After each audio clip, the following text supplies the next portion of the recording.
मी मस्त मजेत बॅग घेऊन आहे, मी आलो, फन कान पडत आली जोरात. दिवसाचे बाबा मला 50 रुपये द्यायचे. तर या 50 रुपयात तू बसमध्ये खर्च कर, तू खाण्यात खर्च कर, तू ट्रेनमध्ये खर्च कर, तुझ्यावरती. किचनमध्ये झोपलो आणि खूप रडलो. सो सकाळी 10 वाजता डोंबिवलीवरून निघायचो, 12 वाजता पोचायचो.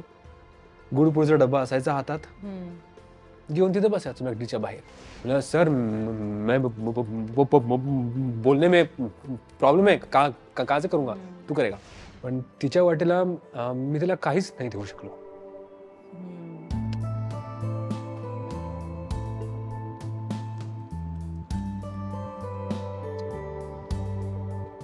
सॉरी यार.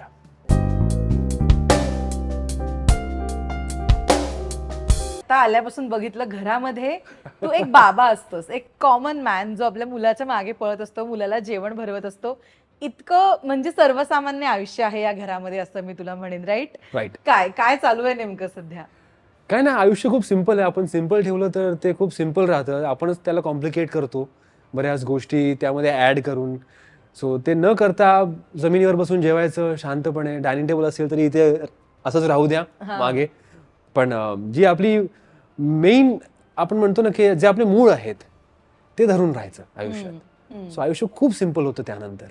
आणि ना अनेकांना म्हणजे प्रश्न पडतो की कलाकार त्यांच्या मुलांना कसं सांभाळत असतील किंवा यांना वेळ मिळतो का मुलांना सांभाळायला. पण मी आत्ता आल्यापासून जे काही बघितलं, तू पूर्णपणे त्याची काळजी घेतेस. मला सांग, तो आल्यानंतर, रिदान आल्यानंतर आयुष्य जरा बदललं का तुझं एक माणूस म्हणून? खूप बदललंय. म्हणजे रिदान येण्याआधीचं आयुष्य आणि नंतरचं आयुष्य खूपच डिफरंट झालंय. म्हणजे अमित भानुशाली जो आधी होता तो आज नाहीये. म्हणजे मला वाटतं की हे प्रत्येक बापाच्या आयुष्यातला एक चेंज ओव्हर असेल की जोपर्यंत तो बाप होत नाही तोपर्यंत त्याला तो आईबाबांशी उद्धटपणे बोलतो, कधी रागाने बोलतो, ओरडतो त्यांना कोणत्या गोष्टीवरती, तेव्हा त्याला काहीच कळत नसतं. पण जेव्हा तो बाप होतो आणि जेव्हा तो त्याच्या मुलाला सांभाळतो, तो आजारी असताना त्याची जी हालत होते आतमधली, तो स्वतःच रडतो. मी बरेचदा रडलोय नाही का सांग. तेव्हा आईबाबांची किंमत जास्त कळते तुम्हाला. मुलाची किंमत आहेच, पण आईबाबांची किंमत खूप जास्त कळते तुम्हाला. सो एक कम्प्लीट चेंज ओव्हर येतो माणसामध्ये की त्यानंतर तो जरा मॅच्युअर होऊन जातो, स्टेबल होऊन जातो आयुष्यात. कुठल्या गोष्टीला इम्पॉर्टन्स द्यायचं आहे ते कळतं. आणि माझं नेहमीच एकच आहे की कधी तू शूटवरती आलीस आणि शूटिंगवाल्यांना विचारलंस किंवा ज्यांच्यासोबत मी कामं करतो आजपर्यंत त्यांना विचारलंस, तर रिदान येण्याआधी मी जिथे जिथे कामं केली आहेत आणि त्यानंतर मी जिथे जिथे कामं केली आहेत त्या दोन्ही सहकलाकार असो किंवा क्रू मेंबर असो, माझ्याबद्दलचं मत दोघांचं वेगवेगळं आहे. आधीचे म्हणतील की अरे हा खूप उद्धट आहे यार, हा काही ऐकत नाही, हा नंतरच म्हणजे हा खूप शांत आहे यार, काही बोलतच नाही हा. एवढा बदल घडवलाय तर त्याने आल्यानंतर. डेफिनेटली. आता काही दिवसांपूर्वी तुझा एक व्हिडिओ व्हायरल झाला होता एका कार्यक्रमातला की बाबांच्या आठवणीमध्ये तुला रडू आलं होतं. खरं तर तू ज्या प्रकारे आत्ता त्याचा बाबा झालाय, सेज इट ऑल की तुझं त्यांच्यासोबतचं नातं किती घट्ट असेल. राईट? काय आज तुला तुझ्या बाबांबद्दल सांगायला आवडेल मला? माझं आणि बाबांचं नातं एक बाप आणि मुलगा जवळपास असंच होतं. आणि एक वेळानंतर आपण म्हणतो की ते मित्र होतात. सो ते मित्रही झाले होते खूप चांगले. लहानपणापासून जो मी शिकत आलोय त्यांच्याकडनं तेच मी आज माझ्या घरी माझ्यात मी अप्लाय करतो मी बाप झाल्यानंतर. आणि बाबांच्या तेव्हाच्या बऱ्याच गोष्टी मला आज कळत आहेत. त्या बाबा तेव्हा असे का वागत होते, बाबा मला का ओरडत होते, मी त्यांना का नेहमी सांगायचो की तुम्हाला कळत नाही यार, तुम्हाला हे समजत नाही, इथे असंच होतं स्कूलमध्ये कॉलेजमध्ये, तुम्हाला कळत नाही. तेव्हा बाबा फार काही बोलायचे नाही मला. ते बाबा एकच म्हणायचे की तू जेव्हा बाप होशील ना तेव्हा तुला कळेल. हो. मला आजही आठवतं एक दिवस जेव्हा मुंबईत पूर आला होता 26 जुलै आय थिंक 2005 किंवा 2006 साली. तेव्हा मी डिप्लोमा इन थिएटर्स करत होतो वुमेन्स कॉलेजमध्ये, घेरगाव चौपाटी. आणि संध्याकाळी मला 5 वाजता पोचायचं होतं भवन्सला. आई म्हणाले की जाऊ नकोस, पाऊस खूप आहे, सो बेटर घरीच राहास, उद्या तू जा. नाही ऐकलं. आम्ही भाई जवान खून, गरम खून, हम तो जाएंगे ही. निघालो. मी राहायचो डोंबिवलीमध्ये. सो गावदेवी माझं घर, तिकडनं मागच्या रोडनी सम्राट हॉटेल आहे, तिथून जायचो सरळ स्टेशनला. सम्राट हॉटेल पर्यंत पोहोचलो, तिथे पाणी भरले होते, गुडघ्यापर्यंत पाणी होते. तरी भाई नाही, मला ते ऍक्टर जायचं. व्हायचं, मी जाणार. पोचलो स्टेशनला, स्टेशनच दिसे ना, अरे बापरे. स्टेशनच गायब होता, पूर्ण पाणी हा, भरलेलं हा. स्टेशनवरती आणि ट्रेनच नाही. म्हणजे आता जाऊ शकत नाही मी. सो टाइमपास केला पाण्यात, मस्त मित्र होते सोबत, खेळलो आणि असं करत करत मी 4 वाजता निघालो होतो घरातनं. 6:30 पर्यंत घरी पोहोचलो. हा. तोपर्यंत घरी सगळे हायपर होते. न्यूज मध्ये आलं होतं की ट्रेन नाही, काम करत नाहीये, पूर आलाय, आई टेन्शन मध्ये. तेव्हा बाबा निघाले बाहेर मला शोधायला. मी घरी आलो, मी मस्त मजेत बॅग घेऊन, आई मी आलो, फांड कान पडत आली जोरात. म्हणलं, का मारलं? घरी आलो मारलं? तुझ्यामुळे माझा नवरा गेला बाहेर, आता अयो. त्याला काय झालं तर बघ तू. म्हणलो ओके, मी जातो तुझ्या नवऱ्याला शोधायला.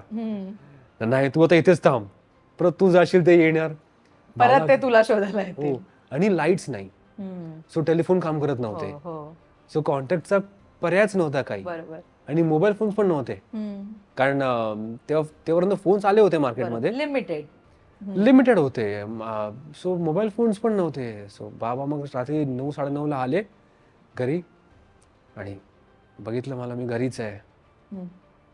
काही म्हणाले नाही मला फार. ये आधी मिठी मारली त्यांनी मला, रडले ते पण. आणि तेव्हा मला कळलं नाही काहीच. काय रडतायत, आलोय ना घरी मी आता. आज मला कळतंय. आज याला ताप जरी आला आणि डॉक्टरनी सुई मारली तरी मी रडतो. तेव्हाच बाबाचं काय फिलिंग असेल ते आता मला कळतं सगळंच. अमित, तू ऍक्टर होण्यामध्ये बाबांचा किती हातभार आहे? खूप मोठा हातभार आहे.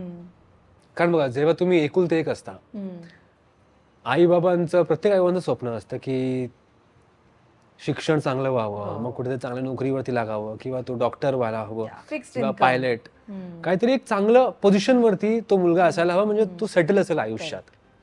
तसंच माझ्या आई वडिलांनाही वाटत होतं. मी 10वीत असताना मी माझा पहिला शो केला डीडी मेट्रोचा, अपने अपने सपने. त्यानंतर मला वाटलं की अरे ये तो अच्छा आहे, इथे मजा येते, आपण हे करूया. बाबा म्हणा तुला करायचंय तू कर, पण तू काहीतरी डिग्री घे आधी हातात, शिक्षण तुझं पूर्ण कर, मग तू जा तिथे. म्हणलं आई तर मला चुकीचं करताय. नाही बाबा, मी तुला शब्द देतो, तू कर, त्यानंतर मी तुला 1 वर्ष देईन. 1 वर्ष तू ट्राय कर ऍक्टिंगसाठी, पण आता प्रामाणिकपणे तू अभ्यास कर. झालं, डिप्लोमा केलं IT मध्ये, डिग्री घेतली ITची, सर्टिफिकेट घेतलं, दिलं बाबांना. हे सर्टिफिकेट तुम्हाला हवं होतं ते, आता मी चाललो. बाबा म्हणाले बस, पण आता काय, कुठे जाशील? कोणीच नाही पुढे मागे इंडस्ट्रीमध्ये माझा. कुठे जायचं ऍक्टिंगसाठी, कोणाला विचारायचं काम द्या? ते 6 वर्ष आधी गेलो होतो ना मी, डीडी मेट्रोचा एक शो, त्यांना भेटेन जाऊन. ते कुठे आहेत माहित नाही. कुठे जाशील? हा प्रश्न आहे. आता काय करू? हा म्हणे तुला जायचं ना ऍक्टिंग मध्ये, मग आधी तू शिक्षण घे. हे जे सर्टिफिकेट दिलंय माझ्या हातात, ते माझ्यासाठी दिलंयस तू. आता शिक्षण घे तुझ्यासाठी. सो त्यानंतर मी भवन्स कॉलेजमध्ये गेलो. तिथे डिप्लोमा इन थिएटरचा एक सब्जेक्ट होता, 1 वर्षाचा कोर्स. सुरुवातीचे 2 महिने तर 3 तास 4 तास कोर्स असायचं. त्यानंतर सकाळी 10 ते रात्री 11. जेवायचं काय ते तू बघ, काय करायचं ते तू बघ, तुला आयुष्यात काय व्हायचं, तू ऍक्टरच व्हायचंय ना, मग जा, मेहनत कर. सो त्यांनी तेव्हा मला खरंच खूप सपोर्ट केला. कुठलेही आई वडील डिग्री झाल्यानंतर ते म्हणतात चल आता नोकरी कर, हे तू कर, ऍक्टिंग पण कर सोबत सोबत, आधी नोकरी घे, मग तुला पैसे येतील तुझ्याकडे, तुझा पगार येणार, मग तू सपोर्ट होईल तुला ऍक्टिंगसाठी. आमच्याकडे पैसे नाही आहेत, कारण खरंच आमच्याकडे तेवढं ती श्रीमंती नव्हती आमच्याकडे की बाबा म्हणतील की माझा एकुलता एक मुलगा आहे, मी आयुष्यभर मेहनत करत आलोय, आता तू जाशील सगळं. सो आय वाज लाईक, कुठे ना कुठे मला तेव्हा असं वाटलं पण की यार डॅड खूप काही करताय, आपण करू, आपण मेहनत करू. आपल्या सेक्शनमध्ये किंवा आपल्या वाटेत एकच वस्तू आली आहे, फक्त मेहनत करायची. बाकी घर आहे, खाणं आहे, बाकीचे ऍक्टर्स येतात बाहेरून, त्यांच्याकडे घरही नसतं, खाण्याचा आता पत्ता नसतो. ऍटलिस्ट आपल्याला फक्त मेहनत करायची आहे. वर्षभर झालं कोर्स, आता काय. तेव्हा तर मजा आली, थिएटरमध्ये सगळे होते. मग अंधेरीमध्ये जायचं ऐकून होतं फक्त. ऑडिशन्स कुठे होतात? अंधेरी. कारण जेव्हा 2000 साली मी जेव्हा डीडी मेट्रोचा शो केला होता, तेव्हा पण अंधेरीमध्ये शूटिंग होतं आणि अंधेरीमध्येच त्यांचं ऑफिस होतं. चला आपण त्या ऍड्रेसवर परत जाऊया. गेलो तिथे कोणीच नाही. म्हणलं आता माहित नाही कुठे काय जायचं ते. मग वाया मित्रांस थ्रू एकाकडे एक लिस्ट होती प्रोडक्शन हाऊसेसची, ॲड्रेस, फोन नंबर, ते सगळे लिस्ट असतात. ते काहीतरी 150 ऑफिसेस होत्या ऑल ओव्हर मुंबई. त्यामध्ये अंधेरी, जोगेश्वरी, मीरा रोड, बोरिवली, बँड्रा, अगदी चर्चगेट. म्हटलं यार हे कसं करायचं. मग बसून सॉर्ट आउट करायचो. आज हा एक एरिया, आज तो एक एरिया, आज हा एक एरिया, हा एक एरिया. सो जाऊन जाऊन जाऊन मी जवळपास 1.5 वर्ष ऑडिशन्स दिले असतील. 1.5 वर्ष. Churchgate to Mira Road. असं नाही की मी एकाच ठिकाणी जातोय, नाही. दिवसाचे बाबा मला 50 रुपये द्यायचे. तर या 50 रुपयात तू बसमध्ये खर्च कर, तू खाण्यात खर्च कर, तू ट्रेनमध्ये खर्च कर, तुझ्यावरती. बॅक थॉट मला असा एक गोष्ट आवडली बाबांची, की त्यांनी तेव्हापासून मला मॅनेजमेंट शिकवलं. मनी मॅनेजमेंट कसं करायचं तुला. एवढे पैसे आहेत, तुला रोज एवढे मिळतील, तुला किती वाचवायचे, तुला किती खर्च करायचे ते तू बघ. बरोबर. 1.5 वर्षानंतर जेव्हा काहीच झालं नाही, तेव्हा बाबांनी सांगितलं चला आता पुरे. तुला 1 वर्ष सांगितलं होतं, तुला 2.5 वर्ष दिली, काहीच झालं नाही. म्हणून नाही झालं, आता नोकरी करायची. जायचं, इंटरव्ह्यू द्यायचं. Okay fine. माझ्याकडे काहीच नव्हतं सांगण्यासाठी. बरोबर.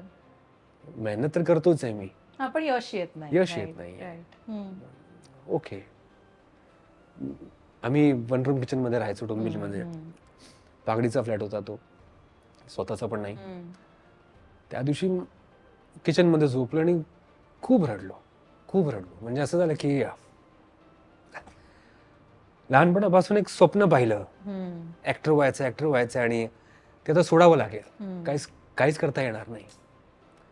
म्हणलं बाबांचं पण बरोबर आहे, त्यांनी पण वेळ दिला मला. ओके जाऊया, इंटरव्ह्यूला जाऊया. कॉलेजचे मित्र होते, ते ऑलरेडी जॉबला लागलेले होते. गेलो इंटरव्ह्यूसाठी आणि 2-3 इंटरव्ह्यूज दिले आणि 4था इंटरव्ह्यू क्रॅक झाला. दिला लेटर मला, चला ठीक आहे, जॉईनिंग लेटर तुमचा, नेक्स्ट मंथ पासून तुम्ही जॉईन व्हा. ट्रेनमध्ये बसलो, येत होतो. थिएटरमध्ये माझा मित्र इम्रान खान त्यांचं नाव, ते आता नाही आहे, तो बिचारा एक्सपायर झाला. त्याने फोन केला की अमित, सिरियलचं ऑडिशन चालू आहे, हिंदी शो आहे सोनीचा, तू ये पटापट. ट्रेनमध्ये विंडो सीटवरती मला आजही आठवतंय, बसलो होतो विंडो सीटवरती, बॅग होती हातात, जॉईनिंग लेटर होतं हातात आणि आवाज फुटे ना माझं. क्या हुआ अमित, बोल ना, तू आ रहा ना जल्दी, तू जल्दी आ यहाँ पे. इंडस्ट्री छोड़ दी रे मैंने. मैं नहीं आ रहा हूँ ऑडिशन के लिए. तू पागल हो गया क्या, जहां तू यार यहाँ पे इतने तू जल्दी आ. मैं नहीं आ रहा. मी रडलो तिथे ट्रेन मध्ये. लोक मला बघतात, काय झालं याला, काय झालं. काहीच नाही. घरी आलो, लेटर दिलं बाबांना, जेवलो बिवलो सगळं जमीन. बाबा म्हणाले की चांगली कंपनी आहे, जाशील. ये इथे. आलो, लेटर घेतलं, फाडलं, हातात दिलं. मला बाबा आहे अजून, जा स्वप्न पूर्ण कर. नेक्स्ट डे उठून आधी ते ऑडिशनला गेलो. अँड नवल अशी की क्रॅक झाला तो ऑडिशन. तो रोल होता एक पोलीस ऑफिसरचा. आणि at that point of time एक गोष्ट अजून सांगायची राहिली की इंटरव्ह्यू मध्ये जेव्हा गेलो होतो तेव्हा माझे केस लांब होते. त्यांनी मला हे सांगितलं होतं की you have to cut your केस because this is not the attire of the corporate. Set okay. आणि त्याच अटायर मध्ये म्हणलं नाही आता ऍक्टिंग मध्ये जायचं ना, तर आपण सेम अटायर मध्ये जाऊ. तो असंच ते मस्त तयार होऊन, केस लांब होते, तसंच गेलो ऑडिशनला. ऑडिशन दिलं आणि तो ऑडिशन स्क्रिप्ट आल्यावरती मला वाटलं की शिट, नाही होणार पास यामध्ये. तो कॉप्स ऑडिशन होता आणि लांब केस कॉप्स ऑडिशन मध्ये पॉसिबलच नाहीये. ते बघूनच सांगतील की बॉस रिजेक्टच करायला. परत हताश झालो. आता काय करू. तो आला माणूस, सर तुमचा नंबर, चला ऑडिशन द्या. म्हटलं चला, बाबांनी सांगितलं ना, सपोर्ट करतात ना बाबा, पण ऑडिशन तरी देऊ, मग बघू पुढे काय होतंय. बाबा नेहमी एक गोष्ट म्हणायचे माझे की मेहनत केली ना की सगळं यश मिळेल, बसलं बसलं काही होत नाही. मग चला आपण आपलं काम करूया. दिली ऑडिशन, तिथून निघालो, अंधेरी स्टेशनला पोहोचतो, मला फोन आला की सर तुमचं सिलेक्शन झालंय, तुम्हाला केस कापावे लागतील. म्हणून मी टकला होईन, तुम्ही सांगा मला, मी सगळे केस काढतो. सो माझा पहिला शो मला असा मिळाला, माझा पहिला शो. आणि या सगळ्या मागे कुठे ना कुठेतरी एक माझ्यापेक्षा जास्त कॉन्फिडन्स माझ्या बाबांचा होता की हा मुलगा करेल, हा मुलगा करेल. कारण एकुलत्या एक मुलाला असं पाठवण्याची हिंमत हवी आहे. बरोबर. आई बाबा सहज पाठवणार नाही. दॅट टू अशी फील्ड की जी अनस्टेबल आहे, कधी काम मिळेल, एकदा मिळालं की नंतर मिळेल की नाही याची शाश्वती काहीच नाहीये. अँड दॅट टू जेव्हा तुमची फॅमिली सुद्धा फायनान्शियल स्ट्रॉंग नाहीये. असं नाही की बाबांकडे चला खूप पैसा आहे, नाही कमवला मुलाने तर माझ्याकडे पैसा आहे, प्रॉपर्टी आहे. We were zero completely at that point of time. तेव्हा मला आठवतं की 2005 आय थिंक नुकतंच बाबांचा एक बिझनेस सुरू झाला होता आणि फार काही वर्क होत नव्हतं त्यामध्ये. So it was like do or die condition for him also. आणि अशा वेळेला नोकरी न करता मला सांगतात की जा तू स्वप्न पूर्ण कर, it's really big thing for many things ना, many things going on around. ते अपॉइंटमेंट लेटर तू घेतलं, खरंच नोकरी करू शकला असतास का रे तू तेव्हा? I don't know. कारण ते 8 तास एका चेअरवर बसून काम करणं is not my cup of T actually. पण कारण मी एक दोनदा माझ्या बायकोच्या ऑफिसमध्ये पण गेलो आहे. त्या कॉर्पोरेट वर्ल्ड म्हणतात, एक मोठा एक हॉल, त्यामध्ये क्यूब्स असतात छोटे छोटे छोटे छोटे, समोर समोर तोंड करून बसतात, मध्ये पार्टिशन असते एक, आणि एक चौकोन असतो, त्यामध्ये बसायचं, तोच तुमचा लॅपटॉप, तिथेच येतात. म्हणले ते घुसमटाला होते रे खूपच जास्त. But everyone has got part of work. प्रत्येकाचं काम आहे. माझं काम फील्ड वर्क आहे. प्रत्येकाच्या कामामध्ये प्लस अँड मायनस पॉईंट्स आहेत. तिथे वर्क फ्रॉम होम होऊ शकतं, इथे वर्क फ्रॉम होम नाही होऊ शकत. I have to be on field. लहानपणापासून शिक्षणाचं इतकं काही मला आवड नव्हती. माझी आई आजही म्हणते आणि आधी पण, मेमरी खूप शार्प होती माझी. मला पूर्ण टेक्स्टबुक पाठ असायचा. मला कोणी विचारलं की अमित हा प्रश्न आहे, उत्तर कुठे आहे, तर 26 पान वरतून दुसरा पॅरेग्राफ उत्तर आहे. इतकी शार्प मेमरी असायची माझी. आम्हाला सगळं पाठ असायचं, मला चोख पाठ. पण आळशी मी खूप. अच्छा. एक्झाम संपली, मी आलो घरी, एक्झाम असते 3 तासाची, 12 ते 3, मी 2 वाजता घरी असायचो. 2 वाजता आलात? हो. काय लिहिलं की नाही पेपर मध्ये? 40 मार्काचं लिहिलं, 35 येतील, चला जातो. हा ऍटिट्यूड होता तर तेव्हा. अमित, पण काम मिळालं, तो शो तुला सोनीचा मिळाला, पण एकदा काम मिळालं की परत लगेचच मिळेल याची काही गॅरंटी नसते. सो इमिडिएट तुझ्या वाट्याला काम येत गेलं, त्यानंतर का स्ट्रगल होत होता? आत्तापर्यंत स्ट्रगल आहे. हो. जर श्री अमिताभ बच्चन जी जर स्वतः म्हणू शकतात की मी आतापर्यंत स्ट्रगल करतोय, तर मी तर कुठेच नाहीये. बरोबर. कारण तुमचं एक प्रोजेक्ट संपलं की त्यानंतर again you have to run for other shows, again you have to run for other shows. कारण रोज मुंबईमध्ये 1000 ते 1200 ऍक्टर्स येतात. मुंबईत उतरतात ट्रेनमधून किंवा फ्लाईटमधून, स्वप्न घेऊन की मी ऍक्टर होणार, मी हिरो होणार. त्यापैकी त्या 1500 पैकी फक्त एकच माणूस इथे राहतो, बाकीचे सगळे जातात परत. बरोबर आहे. यावर एक गमतीची स्टोरी मला आठवली, सांगतो.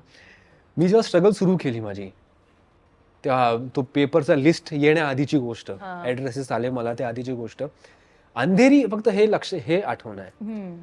सो अंधेरी स्टेशनच्या बाहेरचा मॅकडी, आता 2 मॅकडी झाले आहेत. बरोबर. तेव्हा तो एकच मॅकडी होता साईडचा, आणि मॅकडीच्या बाहेर काच, आणि काचच्या पुढे छोटीशी जागा असायची बसायची, समोर बस स्टॉप. सो सकाळी 10 वाजता डोंबिवलीवरून निघायचो, 12 वाजता पोचायचो. गुडपूरचा डब्बा असायचा हातात, घेऊन तिथे बसायचो मॅकडीच्या बाहेर. जायचं कुठे, बस स्टॉप आहे, कोणती बस कुठे जाते माहित नाही काहीच. सो बसून राहायचो तिथे तासन तास. आजूबाजू कोणी बोलतंय का फिल्म बद्दल किंवा सिरियल बद्दल, शूटिंग बद्दल तरी कोण बोलतंय का. कोणी फोनवर बोलत जाते का शूटिंग बद्दल ते सगळं ऐकत बसायचो. कोणी एक माणूस सापडला की तो शूटिंग बद्दल काहीतरी बोलतोय, त्याच्या मागे मागे मागे मागे मागे मागे सर सर सर सर मी असं ऍक्टिंग कोर्स केलाय सर, कुठे काही ऑडिशन असेल तर सांगा. एक दोन जण सांगायचे, एक जणला वाटायचं की हा पैसे मागायला आलाय, हे चल रे मागे जा, असंही करायचे. पण आय वॉज लाईक काय जुनून होतं, काय पॅशन होतं माझं मलाच माहित नाही, पण मी तिथे बसून राहायचो. महिने 2 महिने असंच. मध्ये कोणी सांगितलं हा इथे जा, ही बस पकड, इथे ऑफिस आहे, इथे ऑडिशनला जातो.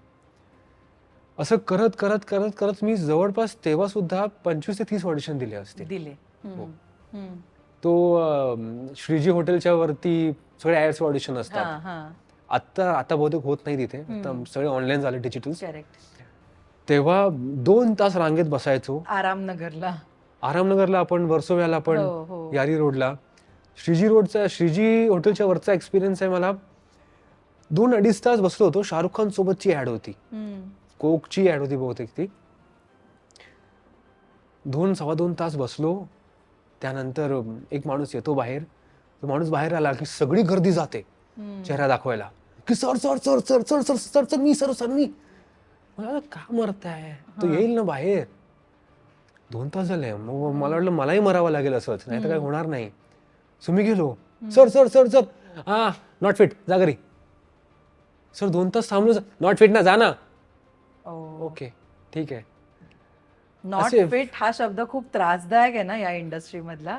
नॉट फिट खूप त्रासदायक आहे, बिकॉज असं स्वप्न एका क्षणात निसटून जातं नॉट फिट या एका शब्दानंतर. अमित, पण तो की रोल असतो ना एका मालिकेमध्ये, तो तुला जरा उशिराने मिळाला, लवकर मिळाला? कोणता की रोल तुला वाटतो तुझ्या जर्नी मधला की हे घडलं आणि नाव आता अमित भानुशाली कळला सगळ्यांना? ठरलं तर मग आत्ताच. कारण त्या आधी पण बरेचदा झालं असं. पण असं म्हणायचो ना का आपण की जो फेम असतो, नाव आणि जो फेम, तो या शो मध्ये मिळाला. 2010 साली मन उधाण माऱ्याचं नावाचा एक शो केला होता. त्या शो मध्ये कॅरेक्टर वॉज सिद्धार्थ सिड. तो खूप फेमस झाला होता. तेव्हा मला वाटलं होतं की नाव this is the key role, नाव this is the turning point, आता होईल काहीतरी. पण काही घडलं नाही त्यानंतर. त्यानंतर मी 2-3 शोज केलेत ऍज अ लीड, पण एवढं काही घडलं नाही पुढे आयुष्यात. जवळपास आजपर्यंत 22 शोज झालेत, 6 फिल्म झाल्यात, 2 गुजराती, 2 मराठी, 2 हिंदी, आणि 10 ते 12 मराठी शोज झालेत करून. आउट ऑफ एव्हरी शोज ठरलं तर मग इज द ओनली वन ज्याने मला एक स्टँड दिलं आयुष्यात, एक ओळख दिली, वेगळं रिकॉग्निशन दिलं. रिजेक्शन पण खूप आले असतील ना तुला? त्या रिजेक्शन असायलाच पाहिजे.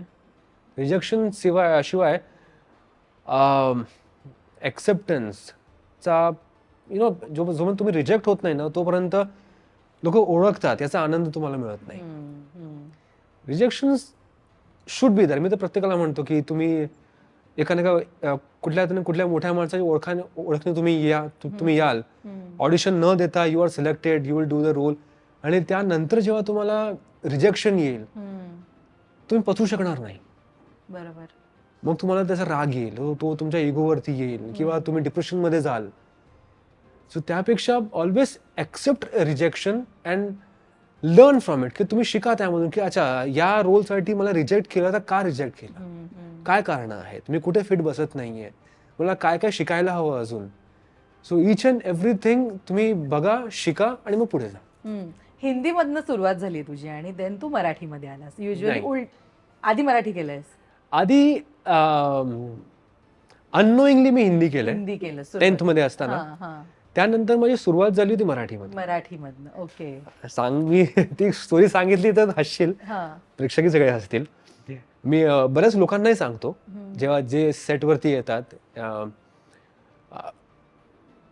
मी त्यांना ज्युनियर्स असं म्हणणार नाही, कारण ते उद्याचे उगवते तारे आहेत, मी असंही म्हणू शकतो. जर त्या लोकांनी मेहनत केली देन दे कड मी द स्टार. असे बरेच एक्झाम्पल्स आहेत आपल्याकडे की जे मागे डान्स करायचे किंवा मागे ऍक्ट करायचे आणि आता ते हिरो आहेत आणि ते स्टार आहेत. सो मी ते जेव्हा येतात, काही खूप छान असतात, हँडसम असतात, मी त्यांना म्हणतो की तुम्ही सॅड होऊ नका की तुम्ही हे काम करताय, इथून शिका काहीतरी आणि पुढे व्हा.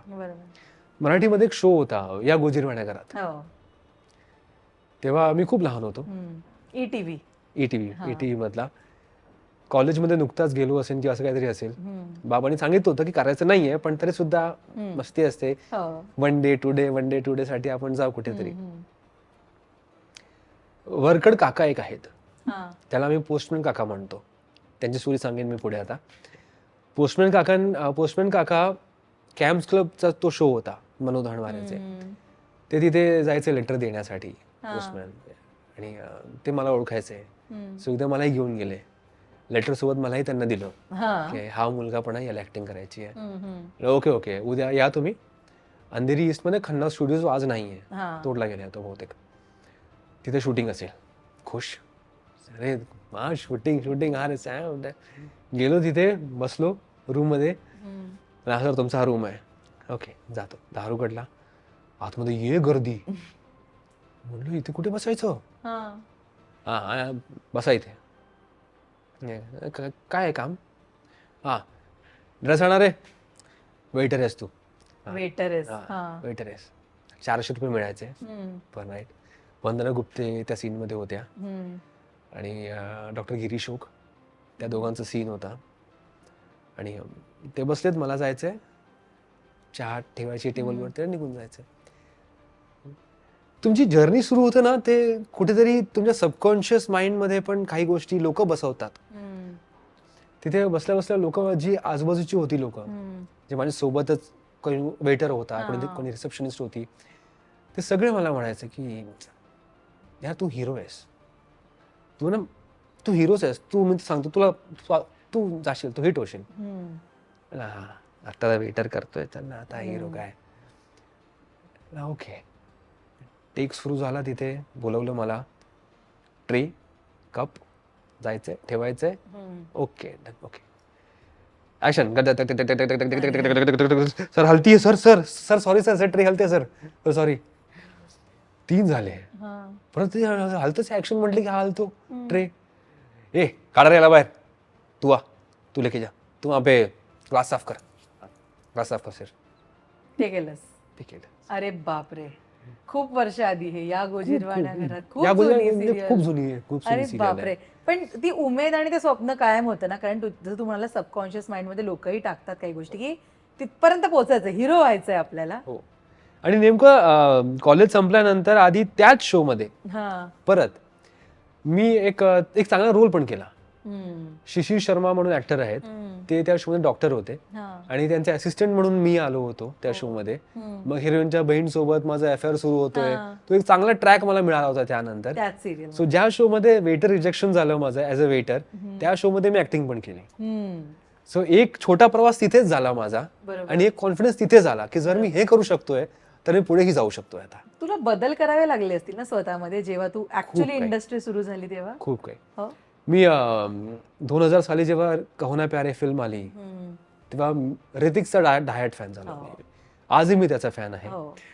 मला तेव्हा ऋतिकची स्टोरी माहित नव्हती. मग विकिपीडियावरती वाचता मी त्याची लाईफ स्टोरी पाहिली. आम्हा दोघांमध्ये एक गोष्ट खूप कॉमन आहे, अँड दॅट स्टॅमरिंग. मी हकला होतो. मी दुसरीत असताना माझ्या घरात आम्ही स्टोव्ह वापरायचो केरोसिन टाकून जेवण करताना. त्या स्टोव्हला आग लागली होती. सो आई हॉलमधून ते बाहेर दाराच्या बाहेर टाकलं आईने, आणि तो उलटा झाला. सो केरोसिन बाहेर आला सगळ्याच, आणि आग पेटली मोठी. आई मला म्हणाली की तू साईडनी जा आणि लोकांना बोलवून ये. मी जात होतो तेव्हा ती आग झपकन चेहऱ्यावर आली आणि मी घाबरलो खूपच. मला ताप आला आणि माझी वाचा गेली. त्यानंतर मी बोलायला लागलो तर मी खूप अडकायचो. आता अडकलो बोलता तसंच, कारण ते आठवलं मला. मी घाबरलो, मी आताही अडकलो. कॉलेज पूर्ण मी असंच काढलंय माझं, कॉलेज पर्यंतचं आयुष्य. मला टपली मारायचं आणि मी बोलायचो, पुढे. मग ऋतिकचा इंटरव्ह्यू वाचला पूर्ण, तो त्याने कसं ओव्हरकम केलं. थिएटरने मला खरंच खूप मदत केली स्टॅमरिंग रिकव्हरीसाठी. त्यासोबत माझे आई बाबा. मी कोणत्या शब्दावर अडकतोय, क आहे, र आहे, ड आहे, न आहे, ते प्रत्येक शब्दात, ते प्रत्येक वर्डचे ते शब्द शोधून काढायचे, आणि त्यांनी पूर्ण पेज लिहून ठेवला होता. रोज सकाळी उठून तुला हे सगळे शब्द म्हणायचे. थिएटरमध्ये पण माझे सर, अमित तू हिरो करेगा. मतलब सर मैं बोलने में प्रॉब्लम है, कहाँ से करूंगा, तू करेगा. मी बोल रहा हूं, तू करेगा, तू कर. हम्म. 12-12 तास मी उभं राहून डायलॉग बोलायचो स्टेजवरती. एक शब्द जवळपास तासभर एकच शब्द बोलायचो उभं राहून तिथे, अडकायला नको म्हणून. अडकायला नको म्हणून. गलत गलत गलत गलत यासाठी मी 1 तास उभा होतो सेटवरती. सो हे सगळं माझ्या सरांनी करून मला दिलं. हुसेनी दवावाला, धीरज पालशेतकर, धर्मेंद्र गोहेन हे माझे गुरु, ज्यांनी मला ऍक्टिंग शिकवली भवन्स कॉलेजवर. माझे बाबा, माझी आई, त्याने प्रत्येक शब्द मला काढून दिले की आम्ही तू इथे इथे इथे इथे अडकतोयस, तू या शब्दावरती ओव्हरकम कर. सो हे सगळी पूर्ण जर्नी, माझी जर्नी मी बघितली तर बॉस एक इम्पॉसिबल गोष्टीला पॉसिबल बनवलं. आणि एकट्याने ते पॉसिबलच नव्हतं माझ्यासाठी. आणि सगळी टीम होती, सगळी फॅमिली होती माझ्यासोबत. तेव्हा कुठे जाऊन अमित भानुशाली आज उभा आहे. आणि तू आता पूर्णपणे ओव्हरकम केलंयस ना, आता नाही करत ना तू स्टॅमर? कधीतरी आताही कधी कधी करतो, जेव्हा मी होतं. खूप नर्वस होतो, ओके. खूप रागावतो किंवा मी खूप सॅड होतो, तेव्हा ते हिट होतं कधी कधी. तुला गमती सांगतो, ते पोस्टमॅन काकाची, ते आजही माझ्या कॉन्टॅक्टमध्ये आहेत. He is one of the person ज्याच्यामुळे मी काम करतोय. Okay. He is one of the reason ज्याच्यामुळे मी काम करतोय. तो इतका इंटरेस्टिंग माणूस आहे पोस्टमॅन काका. मी जेव्हा मॅगडीच्या बाहेर बसलो होतो, पोस्टमॅन आपली टोपी आणि कपडे घालून ते फिरतात, ते झोला घेऊन. सो ते असे फिरता फिरता एक आले माझ्याकडे, ऍक्टर आहेस म्हणतं, प्रयत्न चालू आहे, बघू फोटो आहेत, फोटो हो आहे ना, माझा फोल्डर आहे मोठा, फोटो क्लिक केले होते तेव्हा ती स्टाईल होती, तुम्ही फोल्डर घेऊन जा, पोर्टफोलिओ घेऊन जा, ते मोठे फोटो बघायला आणि छोटे फोटो द्यायला. सो मोठा फोल्डर होता. पोस्टमॅन कशाला विचारतोय फोटो, घ्या आहे. बघितलं त्याने, हा एक 3 फोटो घेतोय, चालेल, हा चालेल. मागे नंबर लिहिलेले असतात फोटोच्या मागे, नाव आणि उंची सगळे फोन नंबर लिहिलेले असतात. काय स्टिकर असतात, काही लोकांचे पैसेवाले असतात ते स्टिकर लावतात, मी लिहून ठेवले होते. म्हणलं ओके, काही असेल मी तुला फोन करेन. तो माणूस जुहू मध्ये जायचा, अंधेरीमध्ये जायचा, प्रोडक्शन हाऊसमध्ये लेटर द्यायला जायचा, तिथे तिथे तो जाऊन फोटो दाखवायचा मला. आणि त्याच्या कॉन्टॅक्टमध्ये असे बरेच 15 होते. सो त्याने नंतर एक अल्बम बनवला त्याचा. तो जिथे जिथे जायचा माणूस लेटर देण्यासाठी, तिथे तो अल्बम दाखवायचा. आणि आजपर्यंत ज्या लोकांनी कामं केली आहेत त्यांच्या रेफरन्सनी, किंवा मी पण किती काम केली आहे, त्या माणसाने एक पैसा घेतला नाहीये, कधीच नाही. तू म्हणे की तुम्ही इतकं स्ट्रगल करताय, तुम्ही काम करा, मी फक्त तुम्हाला हेल्प करतोय. ही golden heart person, I can say that. Mid day मध्ये आधी कॉलम यायचा, आधी लक्षात असेल तर फोटो यायचा समोर आणि लिहिलेला असायचा. त्यासाठी पण तो गेला तिथे मिड डेच्या ऑफिसमध्ये, हे फोटो घ्या, याचा फोटो छापा तुम्ही. अशी माणसं आजही आहेत ऍक्च्युली. आणि सगळ्यांनाच भेटतात असं नाही, अशी माणसं. देवाची कृपा नाही, खरंच कृपा आहे देवाची, म्हणून ते सापडले मला आणि एक स्टार्ट झालं तेव्हा थोडंफार आयुष्य. एवढ्या वर्षात अभिनयाला कधी ब्रेक लागला होता? तू म्हणालास की मन उधाण वाऱ्याचे केलीस 2010 मध्ये, पण त्यानंतर असंच काही घडलं नाही, तर कधी ब्रेक होता की आपल्याकडे कामच नाहीये? होता ना, होता. जवळपास जेव्हा लग्न झालं माझं 2015 साली, त्यानंतर 1.5-2 वर्ष ब्रेक होता मला. काहीच काम नव्हतं. सो तेव्हा तर अशी अवस्था होती, मी बरेचदा सांगितलं पण इंटरव्ह्यूज मध्ये, तिने पण सांगितलंय की घरात 6 महिन्यानंतर डीमार्ट मध्ये जाऊन 2,500 ग्रॉसरी घेतली आणि मी खुश झालो होतो. यार एक काम मिळालंय. आणि नुकतंच बायकोचा पण जॉब गेलं होतं, सो इन्कमच नाही काही घरात. आणि मी मुंबईत शिफ्ट झालो होतो फॅमिलीला घेऊन. सो इथे रेंट पण पे करायचंय, ऑडिशन्सला पण धावायचंय. मी लिटरली 2 ते 3दा मी वर्सोवावरनं चारकोप चालत गेलोय. हो. पण ते दिवस आजही जेव्हा मी आठवतो ना, तर असं वाटतं की हे सगळं बघितलंय म्हणून आज कामाची आणि जो नाव मिळतोय, यश मिळतोय, त्याची व्हॅल्यू आहे. खरंय. मला जेव्हा लोक विचारतात की यार तुम्ही अजून किती डाऊन टू अर्थ आहात, कारण तो बॅक ऑफ द माइंड आहे की हे सगळं करून आम्ही आलोय इथे. चला आज हे सगळंच आहे, आज इतकं आहे की देवाच्या कृपेने सगळं झालंय, व्यवस्थित झालंय खूपच. पण तरीही we should be prepared for the worst. So उडायचं नाही, जमिनीवर राहायचं आणि जमेल तितक्या लोकांची हेल्प करायची. खरंय. ते आहेच. पण तू विचार करतोस की का काम येत नाही इतकं काम सुद्धा करून सुद्धा, की का येत नाही आपल्याकडे काय? या काचं उत्तरच नसतो कधी पण. प्रॉब्लेम इथे असतो आमच्या इंडस्ट्रीमध्ये. बिकॉज जेव्हा तुम्ही जसंच आपण आधी म्हणालो की not fit, not fit. But why you are not fit तो रिझन कोणी सांगत नाही. ऑडिशन्स दिलेत मी, तो जो काळ होता, काम नव्हता हातात, तेव्हा ऑडिशन्स भरपूर दिले मी. रोज जायचो, धावायचो, ऑडिशन द्यायचो, बॅग घेऊन प्रत्येक ऑफिसमध्ये की चला आहे काय, काम आहे का, ऑडिशन्स द्यायचो. नाही यायचं. समवेअर कुठे रिजेक्शन व्हायचं, का रिजेक्ट व्हायचं काहीच कळायचं नाही. पण तो एक काळ होता असा जेव्हा मी असं वाटलं की यार हरलोय आता काय बहुतेक, की चूक केली का आल्या इंडस्ट्रीमध्ये येऊन. तेव्हा आई आणि बायकोशी बोललो पण की मी जॉब करू का. तर आता कॉलेजचं तर काही आठवणार नाही मला, बरोबर. प्रोग्रामिंग काय केलंय, IT मध्ये काय केलं काहीच आठवणार नाही. मी जाऊन कॉल सेंटरमध्ये लागतो, चले काम करतो, 15,000 20,000 काहीतरी येणार घरात, घर चालेल आपलं. आई सेम बाबासारखी, तू जा. तेव्हा बायकोने पण तितकंच सपोर्ट दिला मला की तू जा. म्हणजे आयुष्यातले हे 3 माणसं आणि या तिघी या माणसांकडे बॅकअप काहीच नाही, फायनान्शियल सिक्युरिटी काहीच नाही, तरी सुद्धा मला असं म्हणजे माझे पिलर्स म्हणून उभे राहिले की तू जा. सो आता जर कोणी मला विचारेल की अमित शूटिंगवरनं सुटला की डायरेक्ट घरी येतो, अमितला सांगितलं अमित यार आज संध्याकाळी पार्टी इथे येतोयस का, म्हणतात नाही मी घरी जातो.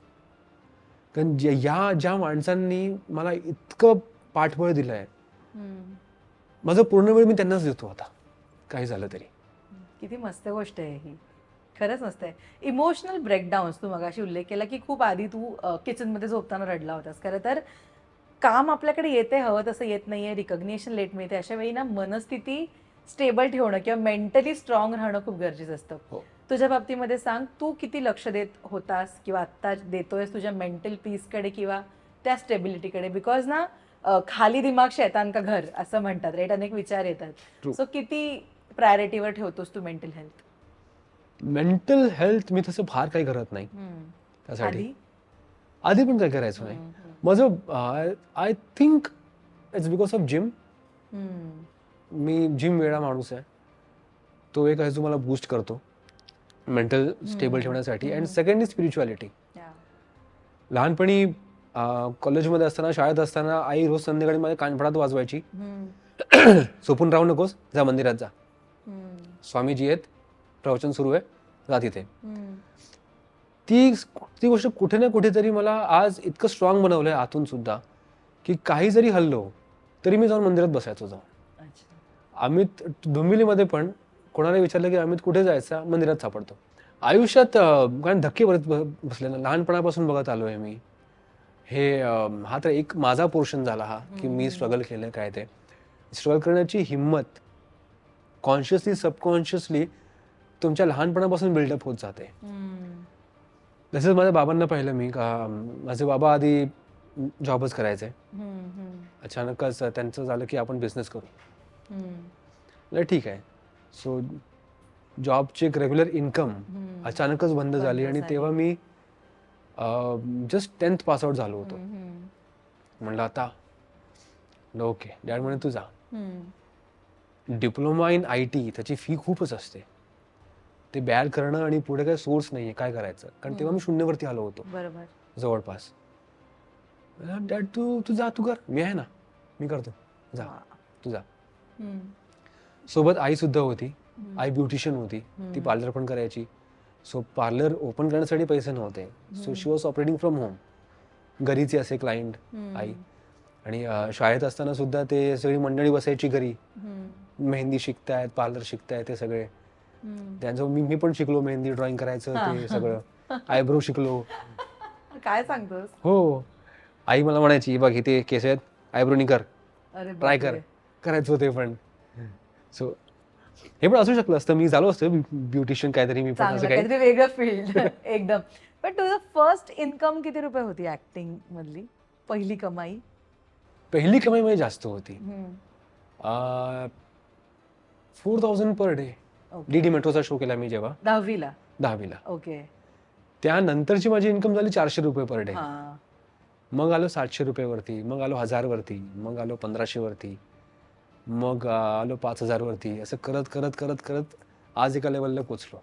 पोचलायस. पण तुझ्या मते मला सांग अमित की यशाची ती पायरी चढायला किंवा ती गोडी चाखायला अपयश आधी येणं गरजेचं असतं ना, त्याच्याशिवाय त्याचं महत्व कळत नाही.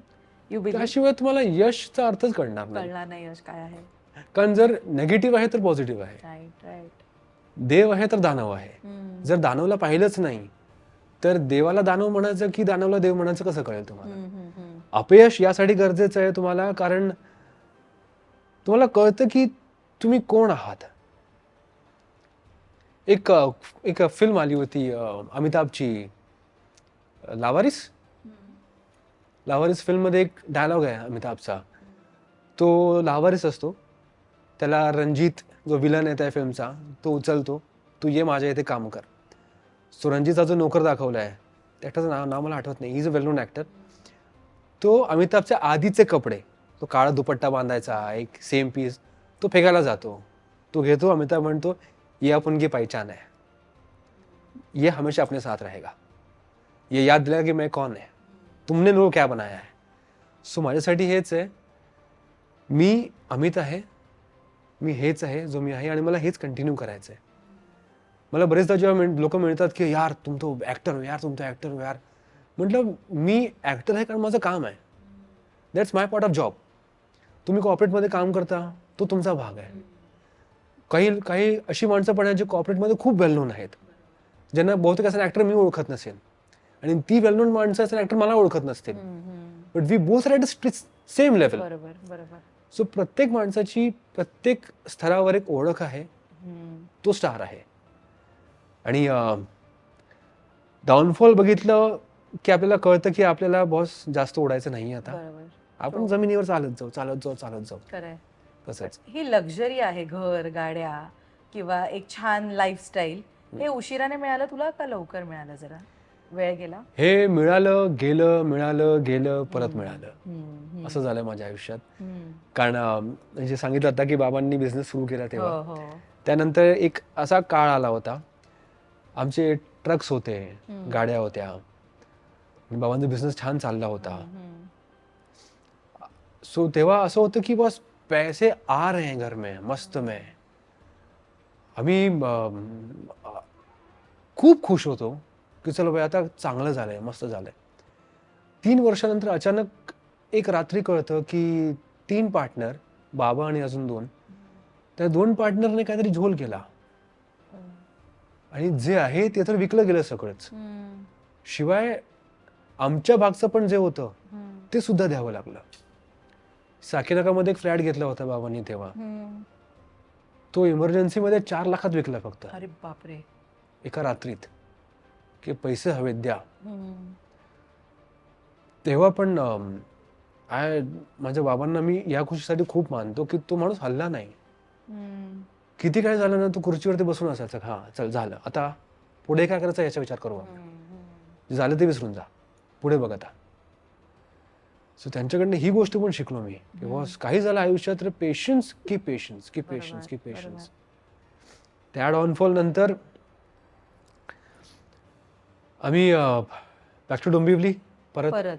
हो, 4 महिने साकीनाकामध्ये असेल बहुतेक मी राहायला. परत डोंबिवली आलो. काम काय करायचं माहित नाही, कॉलेजची फी भरायची आहे, कसं काय ते माहित नाही. तेव्हा अचानकच एक दिवस बाबा काहीतरी 1-2 माणसाच्या कॉन्टॅक्ट ओळखीशी ते खजूर घेऊन आले गोणी भरून. म्हणलं बाबा हे, हा आपण खजूरचा बिझनेस करू. मग ते खजूर ते काढून, ते चिकटलेले असते पूर्ण हातमध्ये, हाताला तेल लावून करायचं असतं, काही माहित नाही आपल्याला. ते मग साफ करून छोटे छोटे पाकिट बनवायचे आणि दुकानात द्यायचे. ते चाललं 2-3 महिने आणि त्यानंतर कुरमुरे आले. कुरमुरे गोणी यायची घरी, मग ते साफ करायचं ते सगळं मास्क बिस्क लावून.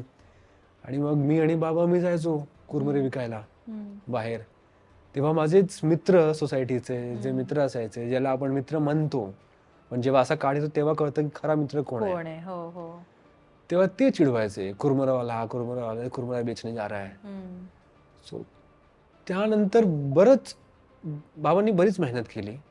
कुरमुरे विकले आम्ही, चणे शेंगदाणे विकले पॅकेट्समध्ये. मग हळूहळू असं करता करता चकली आली, फरसाण आला. आमची चकली तेव्हा लालबागची फरसाण गल्ली, त्या तिकडचे 2-3 माणसांचे नाव मला आजही आठवतंय. शिवाजी आणि संभाजी होते तिथे फरसाण गल्लीमध्ये. मी तेव्हा जायचो तिथे. तेव्हा माझ्या हिशोबाने मी तो सोनीचा शो केला होता. सोनीचा एक शो केला, त्यानंतर परत थांबलो होतो, काम नव्हतं. तेव्हा मी डिलिव्हरी बॉय होतो बाबांसाठी.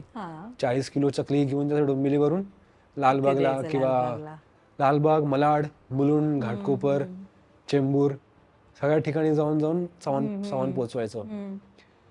हे सगळं करून करून करून काळ आला चांगला, सगळंच होतं व्यवस्थित.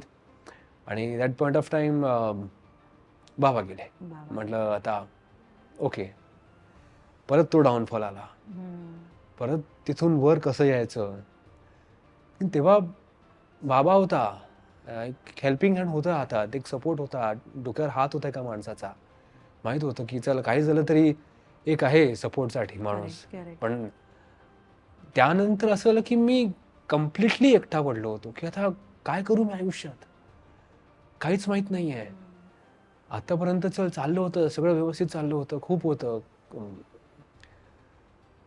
आता काय एक येतं ना की आयुष्यात एक फुल स्टॉप आला होता, कॉमा पण नाही. त्यानंतर माझी मॉम, तिने खूप सपोर्ट केलं मला. लग्न झालं तेव्हा बायको आली सपोर्टला. त्या फुलस्टॉपचं कॉमा कधी झालं आणि कधी आयुष्य पुढे सरकलं. आत्ताचं यश बाबांनी बघितलंच नाही ना, ठरलं तर मगच त्यांना ते बघताच नाही आला ईश्वर. बाबांनी आधीच बघितलं, मन उदाहरणच्या टायमाला होते. त्यानंतर कालाय तस्मै नमः केला एक शो. सोनीचे 2 शो, एक स्टारचा शो केला मी, स्टार प्लसचा काली. झीचा एक शो केला, बरेच शोज केले त्या काळात. त्यानंतर खूप डाऊनफॉल आला. त्यानंतर वरती येता येता येता येता जरा वेळ लागला मला. पोचलो वरती, 2 फिल्म्स केले गुजराती. आणि तेव्हा असं वाटलं की आता बहुतेक गुजरात इंडस्ट्रीमध्ये घुसेन. ते दोन्ही फिल्म खूप चांगल्या होत्या. दोन्ही फिल्म्स कम्प्लीट शूटिंग संपलं आणि कोविड आलं. सो आय वॉज लाईक आता काय. कारण कोविड मार्चमध्ये लॉकडाऊन झालं आणि आमचं मे मध्ये शूट होतं फिल्मचं, 3ऱ्या फिल्मचं. ओके, होईल सुरू करता करता फिल्म पोस्टपोन, फिल्म बंद. म्हणलं आता काहीच दिसत नाहीये पुढे मार्ग, काय होणार आहे काहीच माहित नव्हतं. मग एपिसोडिक्स सुरू केले, क्राईम पेट्रोल आलं, मग हे केलं ते केलं. कुठे 1 दिवसाचं काम आहे का, चला मी करतो. असं आहे का, चला मी करतो. विलन व्हायचं, चला मी करतो. अँकरिंग करायचं, चला मी करतो. जे असेल ते बस, तुम्ही थोडेफार काहीतरी पैसे आले हातात, घर चालेल माझं, मला बाबा द्या. हा रेशो कायम असाच आहे तुझा, स्ट्रेट लाईन नाहीये, म्हणजे चढ उतारच आहेत दर 2-3 वर्षांनंतर. हो हो, खूप आहे. आणि त्यामध्येच मजा आहे. कारण जेव्हा एखादा माणूस ECG काढतो तेव्हा ECG असाच असतो, असा सरळ ECG जात नाही. करेक्ट, मग संपला विषय. कारण सरळ गेला तर ती सरळ लाईन डोक्यात पण जाते. बरोबर. मग तुमचा तो ऍटिट्यूड पण चेंज होतो लोकांकडे बघण्याचा. शो आहे, हो, हाय करायचंय त्याला. म्हणलं ओके, तो पण माणूस आहे, मी पण माणूस आहे, सेम आहोत, काय जाऊ. ते बसले होते तिथे साईडला, काहीतरी बोलत होते. जाण्याचा सिक्युरिटीवाला आला. म्हणलं दादा फक्त हाय म्हणायचं आणि जायचंय, फार काही नाहीये. तिथून एक मेकअपवाला आला, मराठी माणूस. हो, तुम्हाला ओळखतो मी. आले, थँक्यू दादा. तर हाय बोलतायत ना, ते कळत नाही का तुम्हाला, तुम्ही ऍक्टर आहात ना, कळायला हवं. ते बोलतायत शूटिंग संपलं, पॅकअप झालं की या, मी बोलतो. म्हटलं बरं, तुम्ही तुमचा फोन नंबर द्या की माझा फोन नंबर घ्या. पॅकअप झाला मला फोन करा, मी येतो यांना घेऊन. यांना फक्त हाय म्हणायचंय. तुम्ही या ना, तुम्ही या. म्हटलं दिवसभर इथे समोर नाही बसू शकत मी तुमच्या इथे, कधी पॅकअप होईल, कधी बघेन मी. नाही आता नाही जाता येणार. तुम्ही समजा, तुम्ही पण ऍक्टर आहात, तुम्ही समजा. गप्पच झालो 2 मिनिटं. म्हणलं एकतर काय सांगू मी आता पुढे. म्हटलं सॉरी यार, पॉसिबल नाही होणार, नाही भेटता येणार. चालेल, हरकत नाही, अमित जाऊ आपण. आम्ही जात होतो पुढे, तर एक फॅमिली आली समोर. Arjun sir, Arjun sir. म्हटलं हो हो, काय काय झालं. नाही तुमचा फोटो काढायचा आहे. म्हटलं या काढू फोटो. आई बाबा होते, त्यांची 2 मुलं होती. आई बाबा म्हणजे मुलं मोठी होती 20-25 वर्षाची, आणि आई बाबा असतील 55-60च्या आजूबाजू. ते आले. आणि माझी एक सवय आहे, जर मोठा माणूस येतो मला भेटायला आई बाबांच्या वयाचा, मी नेहमी त्यांच्या पाया पडतो. सो पाया पडलो. त्यांनी डोक्यावर ठेवून आशीर्वाद दिले की तू खूप मोठा होशील बाबा. मग तो मागे वळून त्या मेकअपवाल्याकडे पाहिलं एकदा. काय वा, खरंच माणूसच आहोत आपण, दुसरं काही नाहीये. बरोबर आहे. जो कोणी कधीही येतं माझ्याकडे की सर सर फोटो, म्हणलं ये सर, ये ये ये. काय करायचंय आपल्याला. बिकॉज तुझा प्रत्येक फेस बघून इथपर्यंत आलायस ना. हो, आणि मला असं पण वाटतं ना कित्येकदा की जेव्हा तो समोरचा माणूस येतो तुमच्यासोबत फोटो काढायला, त्याच्या मनात तुमची एक इमेज वेगळीच Image आहे. आहे, करेक्ट. आणि त्याच्यासाठी तो जो मोमेंट आहे फोटो काढण्याचा, special. तो गोल्डन मोमेंट आहे, स्पेशल मोमेंट आहे. तो आपण स्पॉइल नाही करू शकत कधीच. आणि तो हक्क नाही आहे, कारण त्या लोकांनीच आम्हाला बनवलंय, आणि आम्ही त्यांनाच नाही बोलू शकत की अरे नंतर फोटो काढ. नाही अलाउड. Correct correct. आणि मी हे कधीच करत नाही, मला आवडतच नाही ते करायला. आताच 2-3दा इंदोरवरनं फॅमिली आली होती, एक छोटीशी मुलगी घेऊन. ती मुलगी आली होती, त्या आई बाबांनी मला भेटायचं अर्जुन सुभेदारांना. सो त्यांनी फेसबुकवर कॉन्टॅक्ट केलं मला, काय हिला भेटायचं, हिला भेटायचंय. सो ते आले होते इथे. सो किती स्पेशल मोमेंट असेल त्यांच्यासाठी. आणि तिथे आल्यावरती इतकं लांब मी सांगेन थांबा त्याला मी शूटिंग करतो, नाही. पण हा अमित एवढ्या वर्षांचा प्रवास आहे, आणि प्रत्येक टप्प्यावर तुला वेगवेगळे अनुभव मिळत आले, चांगले आहेत, वाईट आहेत. पण तुझ्या गोष्टीतला मला एखादा सेटवरचा म्हणा किंवा बॅक कॅमेरा एखादा अनुभव ऐकायला आवडेल की तो तू तुझ्याकडे गाठीशी बांधून ठेवलायस. एकतर तो मे बी खूप छान असेल की बाबा ह्याच्या पुढे असं होत राहावं आपल्याबरोबर, किंवा तो असा एखादा अनुभव असेल की हे आत्ता झालं, परत कधी नाही झालं पाहिजे. तर तो कोणता अनुभव शेअर करशील. सगळीच शेअर करायला मला हरकत नाही. एक शो करायचो मी, स्टारचा किंवा झीचा कुठेतरी शो, मला आठवत नाही तो आता नेमका शो चांगला होता. बट कधी कधी असं असतं ना की जे तुमच्या हातात कॉन्ट्रॅक्ट येतं त्याचे क्लॉसेस इतके भारी असतात, ते वाचून असं वाटलं की हे नाही करू शकत मी हे. कारण आधी असंच एकदा साईन करून फसलो होतो मी. सोडता पण येईना, दुसरं काम घेता पण येईना, आणि हे काम पण देईना. करायचं काय. म्हणजे तुम्ही शूटिंग पण लावत नाही माझी, तुम्ही मला महिन्याचे पैसे पण देत नाही, तुम्ही मला बाहेर कुठे काम करायला पण देत नाही, माझं घर कसं चालेल. त्यानंतर एक गोष्ट लक्षात आली की बॉस जे काही झालं ते आधी कॉन्ट्रॅक्ट वाचायचं, काय काय पॉईंटचं तुम्हाला पटतंय तर करा, नाही पटत तर नका करू. दुसरी गोष्ट सांगेन की सगळ्यात चांगली गोष्ट माझ्या आयुष्यात घडलंय ते ठरलं तर मग ही चांगली फॅमिली मिळाली आहे. आणि याचं एक कारण म्हणजे स्वतः प्रोड्युसर्स बांदेकर तुम्हाला ॲज अ फॅमिली ठेवतात. ते ॲज अन ॲक्टर तुम्हाला अपॉइंट केलंय, चला हा माझं काम करेल, हा जाईल, असं नाही आहे. तुम्हाला काही झालं ते पर्सनली तुम्हाला फोन करते. मी आजारी आहे, त्यांचा फोन येणारच येणार की बाळा काय झालं तुला, ठीक आहेस ना तू. आता नुकताच माऊली, महाराष्ट्राची माऊली, तिथे मी गेलो होतो, बांदेकर साहेब होते, आदेशजी. शूट संपल्यानंतर ते स्वतः येऊन म्हणतात ते बघ पावसात भिजलायस आता तू, तर काळजी घे आणि सांभाळून जा परत. हा AC लावू नकोस गाडीत, भिजल्या सर्दी होईल नाही तर. म्हणजे एवढी काळजी घेण्याची गरज नाहीये त्यांना काही. पण तरी सुद्धा ते प्रत्येक ऍक्टरला इतकं सांभाळून इतकं अलगद ठेवतात ना की आम्ही खूप असे म्हणतो ना, कधी कधी आम्ही असं होतो, हा प्रोड्युसर हमारे साथ है बोल. वा. तुझ्या आत्तापर्यंतच्या जर्नीमध्ये एखादी भूमिका जी तुझ्या अजूनही वाटायला आली नाहीये, पण त्या प्रकारचं काम तुला करायचंय किंवा ते कॅरेक्टर तुला करायचंय, तर ते कोणतं आहे जे अजूनपर्यंत आलं नाहीये तुझ्याकडे. बरेच आहेत. हो, बरेच आहेत ऑन द लिस्ट. अजून खूप काही करायचं आहे आयुष्यात. मला पुष्पक टाईपची फिल्म करायची आहे, ज्यामध्ये वाक्य एकही नसेल, पण तरी सुद्धा लोक तुम्हाला बघून हसतील, रडतील, इमोशनल होतील. हॉलिवूडची एक फिल्म आहे द कास्टअवे, टॉम हँक्सची. त्यामध्ये फार कमी वाक्य आहेत, शब्द आहेत, जो तो नारळाशी बोलतो काय, पण त्या माणसाने ज्या टाईपची जर्नी दाखवली आहे पूर्ण, तो 80 किलोचा होता, त्यानंतर तो 35 किलोचा झाला त्या फिल्मसाठी. हा. एखादी अशी फिल्म करायची आहे, एखादी ऑफबीट फिल्म, जे लोकांना वाटत असेल की बॉस हा इम्पॉसिबल गोष्ट ऍक्टरने करणं, मी ते करेन. मला असे बरेच रोल्स आहेत. मला कॉप करायचं आहे, डिटेक्टिव्ह करायचं आहे, आता ऍडव्होकेट आहेच मी. ऍडव्होकेट आहेस. हो. अजून एक्सप्लोर झाले नाहीयेत तर तुझ्यातल्या या बरेच. सगळ्या अजून भूमिका पायलट किंवा आहे, talent. अजून पायलट आहे, ऍडव्होकेट झालोय मी, पोलीस आहे, डिटेक्टिव्ह आहे.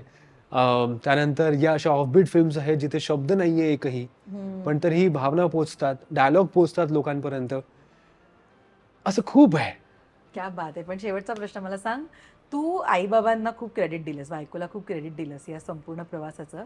आज जर मी तुला म्हणाले की या कार्यक्रमाच्या निमित्तानं तुला दुनियादारी शिकवणाऱ्या किंवा तुला सांभाळून घेणाऱ्या काही लोकांना थँक्यू म्हण, तर तुला कोणाकोणाला थँक्यू म्हणायला आवडेल? खूप लांब लिस्ट आहे. सगळ्यात आधी तर आई बाबा. आई बाबा. त्यांनी जन्म दिला, त्यांनी शिकवलं कसं काय करायचं आयुष्यात. बाबांनी पण हळूहळू जबाबदाऱ्या टाकत गेल्या त्या, आणि मग ते गेले. बायको, जेव्हा ती, मला कौतुक यासाठी आहे बायकोचं की जेव्हा ती आली, प्रत्येक बायकोचं एक इच्छा असते, एक विश असते की लग्न झाल्यावर माझा नवरा मला छान छान ठिकाणी फिरवायला घेऊन जाणार, मिरवणार, मला छान कपडे असतील, घर असेल मस्त. पण तिच्या वाटेला मी तिला काहीच नाही देऊ शकलो.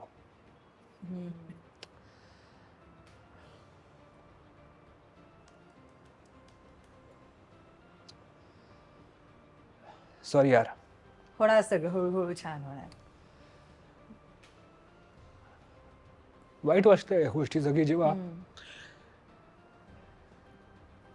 म्हणजे एखादी व्यक्ती त्याचं घर सोडून तुमच्याकडे येते आणि